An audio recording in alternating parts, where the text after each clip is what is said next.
والصلاة والسلام على سيد الأنبياء والمرسلين وعلى آله وصحبه أجمعين. أما بعد فأعوذ بالله من الشيطان الرجيم. بسم الله الرحمن الرحيم. الحمد لله رب العالمين الرحمن الرحيم مالك يوم الدين إياك نعبد وإياك نستعين. صدق الله مولانا العظيم. إن الله وملائكته يصلون على النبي يا أيها الذين آمنوا صلوا عليه وسلموا تسليما. الصلاة والسلام عليك يا سيدي يا رسول الله وعلى آلك وصحبك يا سيدي يا حبيب الله. الصلاة والسلام عليك يا سيدي يا نبي الله وعلى آلك وصحبك يا سيدي يا نور الله. الصلاة والسلام عليك يا سيدي يا شفيع المجرمين وعلى آلك وصحبك يا سيدي يا خاتم النبيين. مولاي صل وسلم دائما أبدا على حبيبك خير الخلق كلهم محمد سيد الكونين والثقلين والفريقين من عرب ومن عجم. مولاي صل وسلم دائما أبدا على حبيبك خير الخلق كلهم. ثم الرضا عن أبي بكر وعن عمر وعن علي وعن عثمان ذي الكرم. مولاي صل وسلم دائما أبدا على حبيبك خير الخلق كلهم. فإن من جودك الدنيا وضرتها ومن علومك علم اللوح والقلم. مولاي صل وسلم دائما أبدا على حبيبك خير الخلق كلهم. منزه عن شريك في محاسنه فجوهر الحسن فيه غير منقسم. مولاي صل وسلم دائما أبدا على حبيبك خير الخلق كلهم. هو الحبيب الذي ترجى شفاعته لكل هول من الأهوال مقتحم. مولاي صل وسلم دائما أبدا على حبيبك خير الخلق كلهم. وكلهم من رسول الله ملتمس غرفا من البحر أو رشفا من الديم. مولاي صل وسلم دائما أبدا على حبيبك خير الخلق كلهم. يا أكرم الخلق مالي من ألوذ به سواك عند حلول الحاجة العمم. مولاي صل وسلم دائما أبدا على حبيبك خير الخلق كلهم.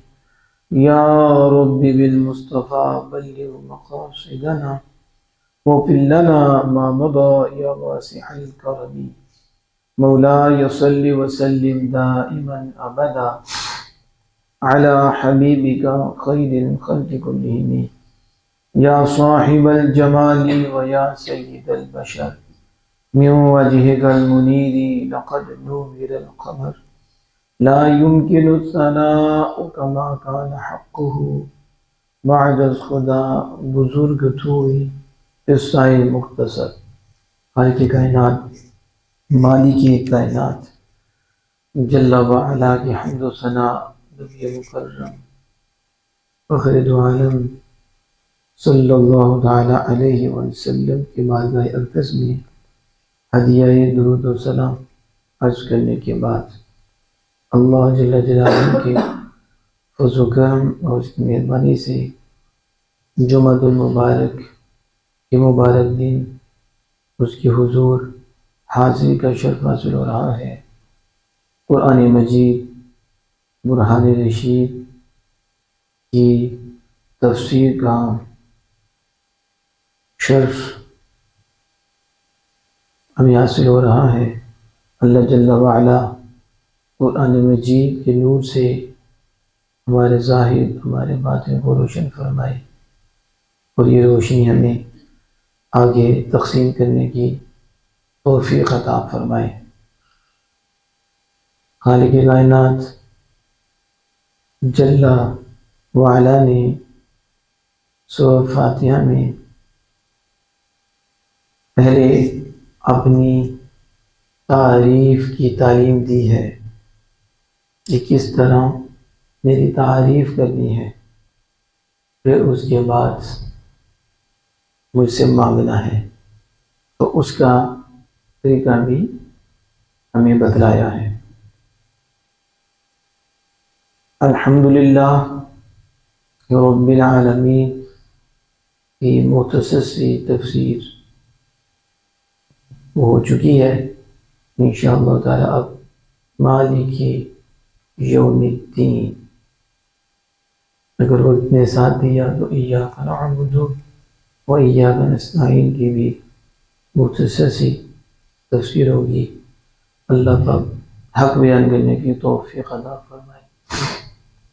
الحمدللہ، تمام تعریفیں اللہ کے لیے، رب العالمین، جو تمام جہانوں کا مالک، تمام جہانوں کا پالنے والا، الرحمن الرحیم، بڑا مہربان، نہایت رحمت والا، مالک یوم الدین، روز جزا کا مالک، یعنی قیامت کے دن کا مالک۔ پیچھے اللہ عز و جل کی ربوبیت کا ذکر ہوا، اس کی رحمت کا ذکر ہوا، تو کس طرح نواز رہا ہے، کتنا وہ مہربان ہے، کیسے وہ پال رہا ہے، عطا فرما رہا ہے۔ تو یہ جو آیہ کریمہ ہے یہ امید دلاتی ہیں کہ اللہ بڑا مہربان ہے، بڑا رحیم ہے، تو اس سے امید پیدا ہوتی ہے، سب جہان والوں کو پالنے والا ہے، امید پیدا ہوتی ہے۔ اور آگے فرماتا مالک یوم الدین، وہ رحمان بھی ہے، رحیم بھی ہے، وہ رب العالمین بھی ہے، تو وہ قیامت کے دن کا مالک بھی ہے۔ وہ پوچھے گا، صرف یہ جہان نہیں، اس کے آگے بھی جہان ہے۔ امید کے ساتھ خوف، اب مالک یوم الدین میں خوف دلایا گیا، یہ صرف امید ہی نہیں کہ رحمان اور رحیم رب العالمین کو سامنے رکھ کر یا اپنے ذہن میں صرف امید ہی رکھے، جسے آگے چلے وہ مالک یوم الدین بھی ہے۔ پوچھے گا کیا کرتے رہے، کیا کیا، اس پہ ظلم کیا، اور کیسے ظلم کیا، اپنے آپ پہ ظلم کیا، اپنے ہمسایوں پہ ظلم کیا، رشتہ داروں پہ ظلم کیا، ستم کیا، رعایا پہ ظلم کیا، تو اب جواب دو کہ صرف یہ نہیں کہ میں جو مرضی کرتا پھروں میری بخشش ہو گئی، جس کا مرضی گلا کاٹوں مسئلے کوئی نہیں، امید پہلی آیات اور اس میں خوف۔ عیسائی یہ عقیدہ رکھتی ہیں کہ عیسیٰ علیہ السلام کو سولی پہ چڑھایا گیا، یہ عیسائیوں کا عقیدہ ہے۔ ہمارا عقیدہ تو یہ ہے کہ اللہ عز و جل نے ان کو زندہ اٹھایا ہے، وہ اب بھی وہ زندہ ہیں، لیکن عیسائیوں کا عقیدہ یہ ہے کہ انہیں سولی پہ چڑھایا گیا، اور سولی پہ چڑھانے کی وجہ سے ہمارے گناہوں کا کفارہ ہو گیا، اب ہم جو مرضی کرتے پھریں ہمیں کوئی پوچھ گچھ نہیں ہوگی۔ تو اب امید آ گئی کہ اب کوئی گناہ بھی کریں تو عیسیٰ علیہ السلام تو کفارہ دے گئی ہیں، اب ہمیں گناہ پہ کوئی سزا نہیں ہوگی۔ تو پھر وہ امید پہ آگے، اور جب امید آتی ہے تو بندہ گناہ پہ دلیر ہو جاتا ہے، پتہ ہی انہوں نے مجھے معاف کر دینا ہے اور یا مجھے سزا ہی نہیں ملنی، تو اس نے کیا کرنا ہے؟ ظاہر ہے پھر وہ بدتمیزی پہ دلیر ہوگا اور وہ شرارتوں میں دلیر ہو جائے گا، تنگ کرنے میں، گناہ میں، ظلم میں آگے بڑھے گا، تو پھر وہ گناہ پہ دلیر ہوگی۔ اور ایک گروپ وہ ہے جو کہتا ہے کہ گناہوں پہ سزا ملنی ہی ملنی ہے، گناہوں پہ سزا ملنی ہی ملنی ہے، اس کے بغیر وہ بچ نہیں سکتا۔ تو اس میں نا امیدی ہے، اس میں کیا ہے؟ نا امیدی۔ تو جب نا امیدی ہوتی ہے تو نا امیدی میں بھی بندہ گناہ کرتا ہے، کہ جب بچت ہی نہیں ہونی تو پھر کرو۔ مظلوم جب مقتول کو قتل کا حکم دیا جاتا ہے وہ نا امید ہو جاتا ہے، اب بچنا تو نہیں، پھر جو ہوتا ہے وہ کرتا ہے، گالی دینی پڑے تو گالی دیتا ہے، اگر ہاتھ پڑے تو وہ تھپڑ بھی لگا دیتا ہے، تلوار کو پکڑ لیتا ہے، حالانکہ بچ نہیں سکتا، تلوار تو کاٹے گی، لیکن اپنے بچاؤ کے لیے اس لیے کرتا ہے کہ اپنی زندگی سے نا امید ہو گیا، تو اب اسے یہ سزا ملنی ہے، تو اس کی تو اس میں نا امیدی، خوف دلا دیا اتنا کہ امید سے بھی گیا۔ بلی جب کتا اس پہ حملہ آور ہوتا ہے تو بلی بھی کتے پہ حملہ کر دیتی ہے اپنی جان بچانے کے لیے، اب نا امید ہوتی تو کہا سن نبی مغلوب یسول الکل، مغلوب بلی کتے پہ حملہ کر دیتی ہے، اور جب بندہ نا امید ہوتا ہے تو اس کی زبان لمبی ہو جاتی ہے، جب اسے پتا ہے کہ میری بچت ہی نہیں ہونی تو بھی سزا ہی مجھے ملنی ہے، تو یہ تو امید ہی ختم کر دیتا ہے۔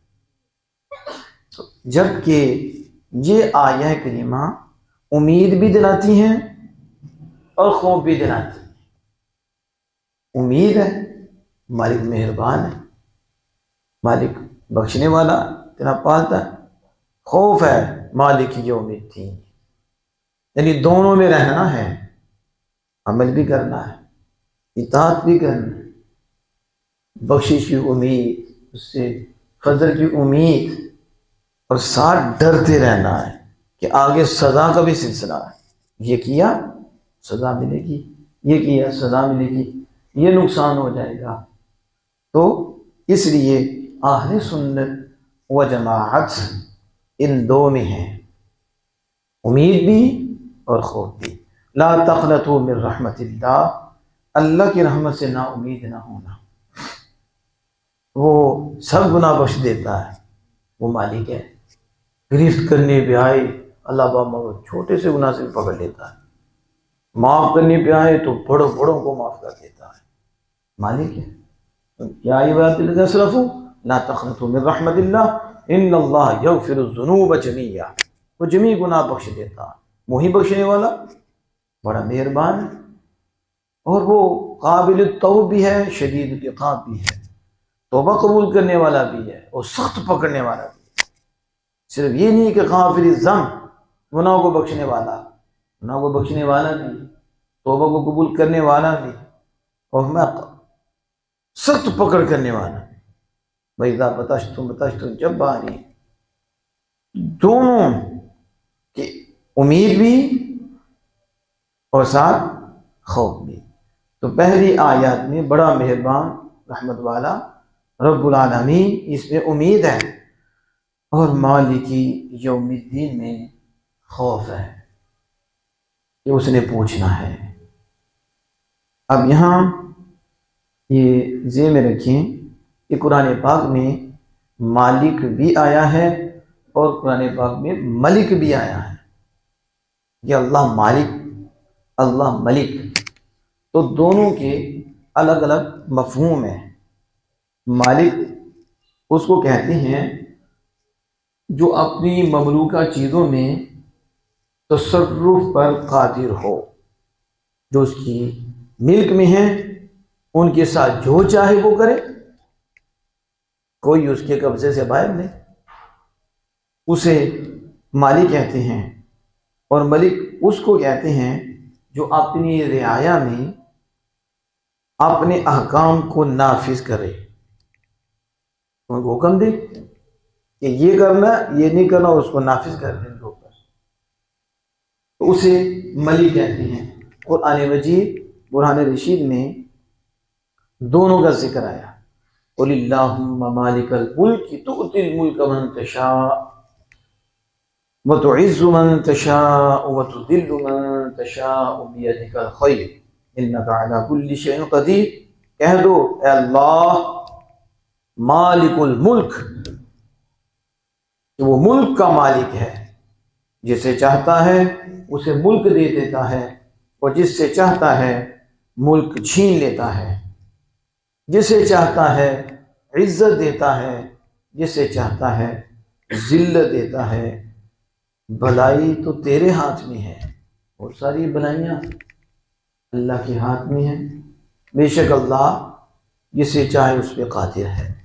اب اس آیت میں اللہ پاک نے آپ کو مالک فرمایا، اللہ مالک الملک ہے، تو جو مالک الملک ہے تو وہ اپنی مملوک پر جس طرح چاہے تصرف کر سکتا ہے، جسے چاہے دے جسے چاہے دے لے، وہ مالک ہے۔ یوم لا تملک نفس لنفس شیئا والامر یومئذ للہ، اس دن کوئی نفس کسی نفس کا مالک، کسی شے کا مالک نہیں ہوگا کسی نفس کے لیے، اور حکم اس دن اللہ کے لیے ہوگا۔ یہاں بھی کہ کوئی شخص کسی شخص کے لیے کسی چیز کا مالک نہیں۔ اور فرمایا قل اعوذ برب الناس ملک الناس، یہاں ملک فرمایا کہ لوگوں کا ملک، یعنی تمام لوگوں کے بادشاہ کی پناہ میں آتا ہوں۔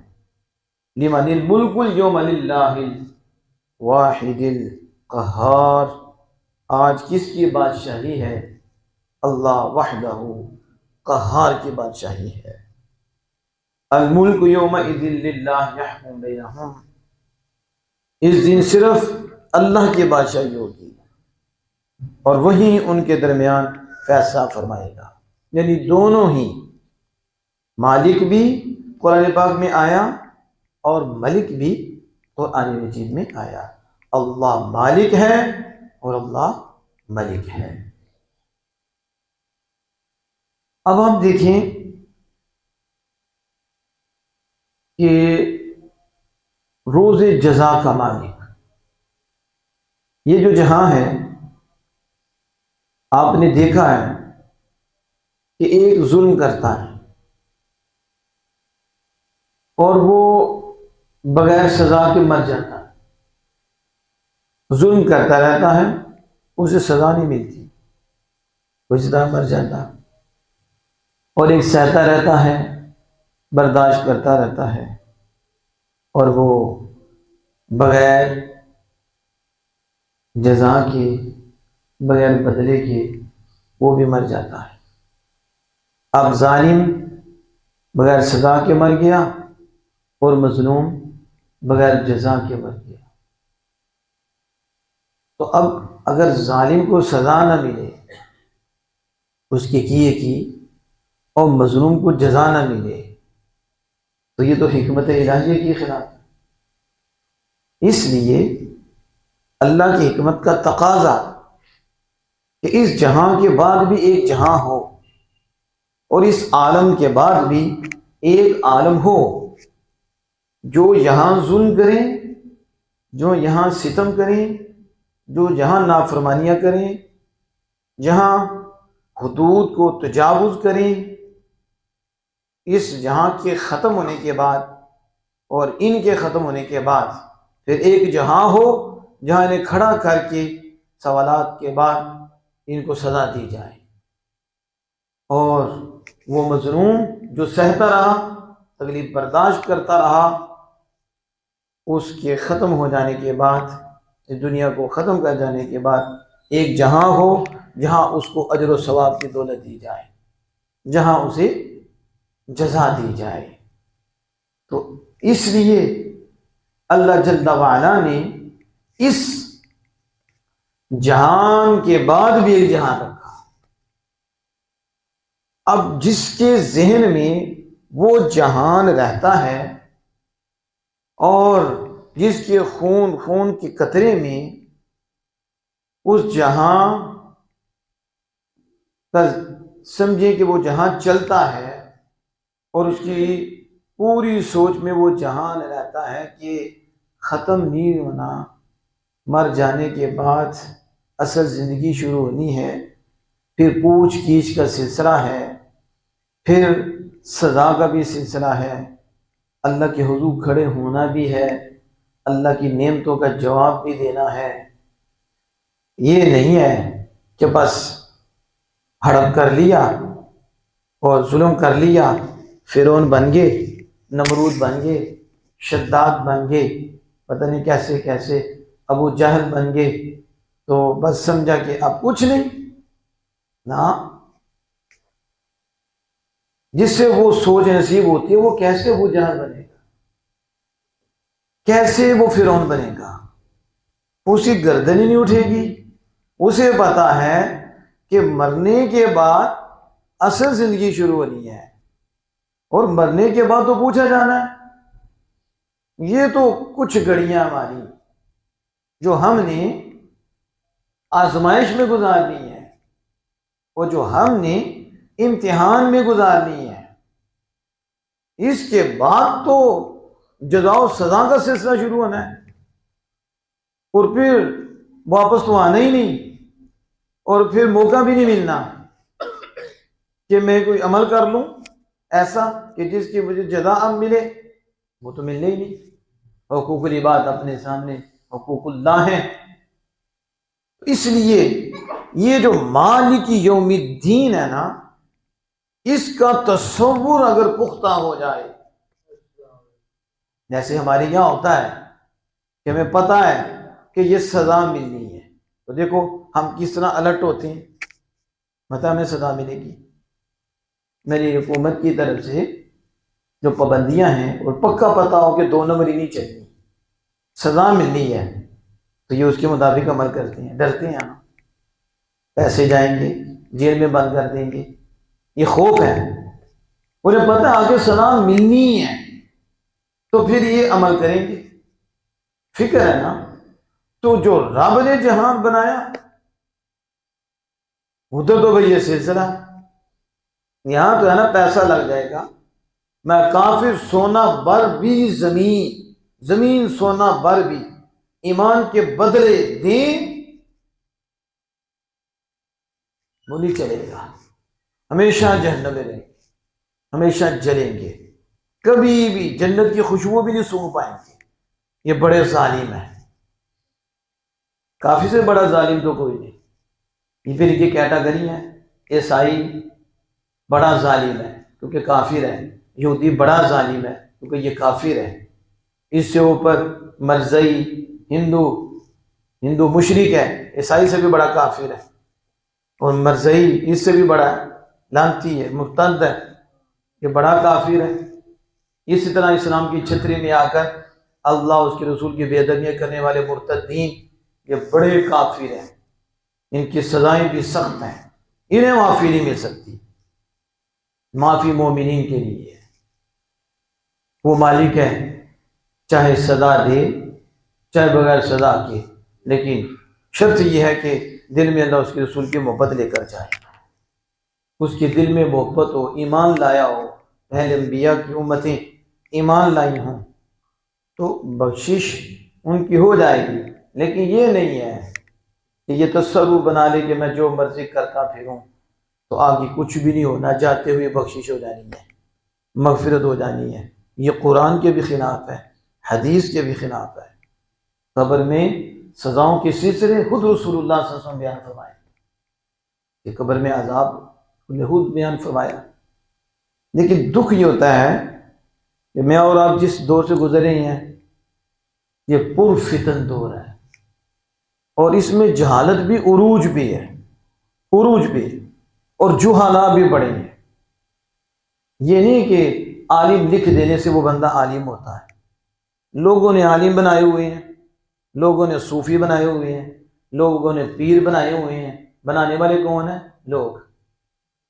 پھر پیر کا بیٹا بھی پیر ہے، ٹھیک ہے، اب صاحبزادہ صاحب بن گئے ہیں، صاحبزادہ صاحب کے ہاتھ چومے جا رہے ہیں، صاحبزادہ صاحب کو اس منصب پہ بٹھا رہے ہیں جو ان کا حق ہی نہیں ہے، اور علماء کو نیچے بٹھا رہے ہیں، اور طوفان بدتمیزی کھڑا کیا ہوا ہے، اور وہ ایسے ایسی گفتگو کرتے ہیں لوگ گناہوں پہ چری ہو جاتے ہیں۔ جب وہ گفتگو ایسی گنیاں بخشے ہوئے، رحمت امید دلائی، وہ کہاں گئی؟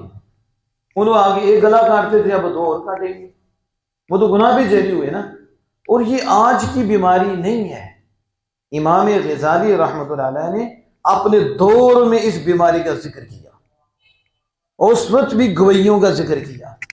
آج تو اینٹ اٹھائیں تو گویہ نظر آتا ہے اور نیٹ بھرا ہوا ہے، بلکہ اسٹوڈیو میں وہ ریکارڈنگ کرواتے ہیں پیسے دے کر۔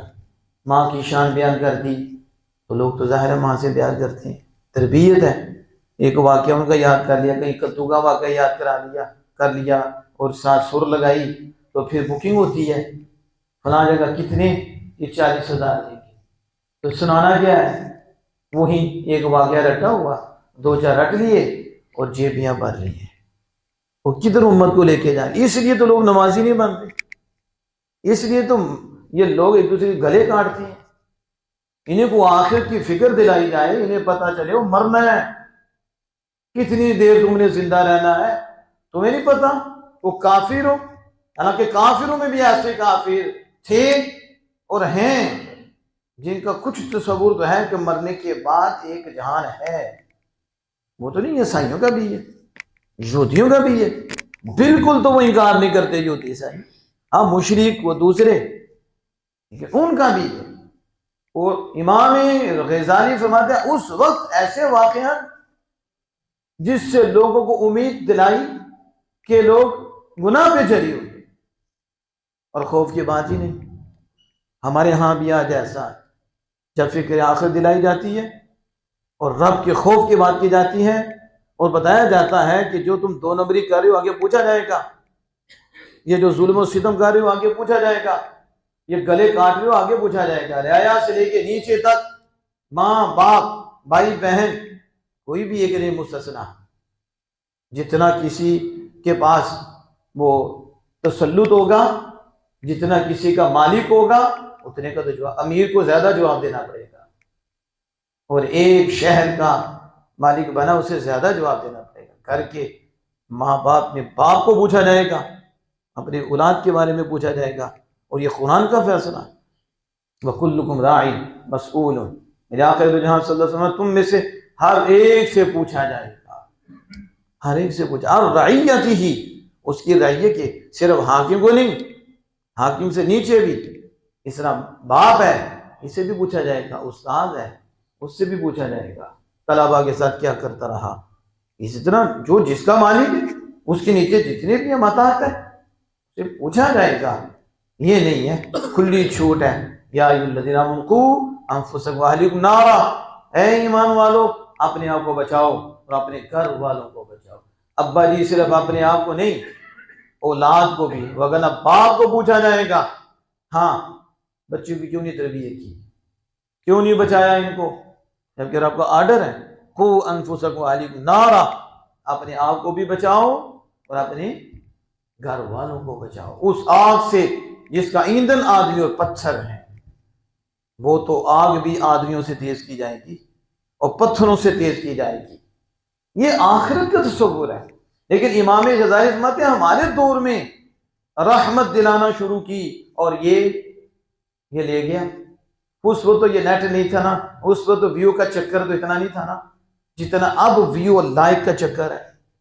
اگر ایسی باتیں کریں گے تو ویو کم ملیں گے، آپ کو کم ملیں گے، ویو لائک کم ہوں گے، شہرت کم ہوگی، تو شہرت کے بھوکے ایسے کیسے بیان کریں گے؟